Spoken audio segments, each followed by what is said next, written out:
Mga kapuso, eksklusibo po nakakuha ang GMA News nung tinatawag na underwater video ng mismong pagbawi o recover sa labi ng piloto nung bumagsak na eroplano si Captain Jessup Bahinting.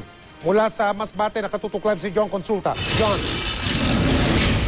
Mike, ito nga yung video eksklusibong ibinigay sa GMA News kung saan makikita na natin ngayon itong actual na retrieval operations na isinagawa nitong Task Force Kalihim para mabawi itong katawan ng isa sa mga piloto sa loob ng bumagsak na Zeneca plane. Makikita natin, Mike, no, na bumababa ngayon itong mga divers at sa putong ito, Mike, ay wala na nga silang helium or trimix na merong helium kung kaya't mabilisan lamang yung kanilang operasyon. Makikita natin, Mike, na paspasan yung kanilang iikot ng o pagbubuhol ng mga tali, kagaya ng kanilang ginawang simulation dito sa taas pa lamang, no, sa surface, bago sila sumabak. Pero hindi naging madali, Mike, dahil nga nakailang beses silang try, no, na isa, dalawa sa umaga, isa sa tanghali, pero naging mapahirapan dahil napakalakas ang current. Sa putong ito, Mike, ang kwento sa atin ng mga divers ay talagang napakalakas ng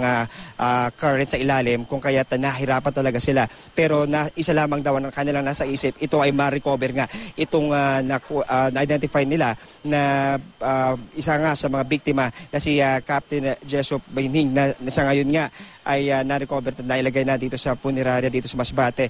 Tapos, Mike, makikita pa rin din natin na doon sa effort nila ay talagang dahan-dahan na inangat itong eroplano. Makikita natin dito, Mike, no, na gamit na nga itong mga tali na ibinuhol sa eroplano. Inaangat ngayon itong eroplano dahil hindi mapwedeng kunin itong piloto doon sa area ng bahagi ng 180 feet ang lalim. So sa bandang huli, Mike, ay naging matagumpay itong operasyon na sinagawa nga ng mga technical divers na Korean at Philippine Navy at Philippine Coast Guard, at ang lahat ay nagpapasalamat doon sa lahat ng partisipasyon na ibinuhos ng hindi lamang ng Task Force sa Kalihim kundi lahat ng nandito at nagtulong-tulong para maging matagumpay ang kanilang isinagawang retrieval operations ngayong araw. So yan muna ang latest mula pa rin dito sa Masbate. Balik sa iyo, Mike. Maraming salamat, John Consulta.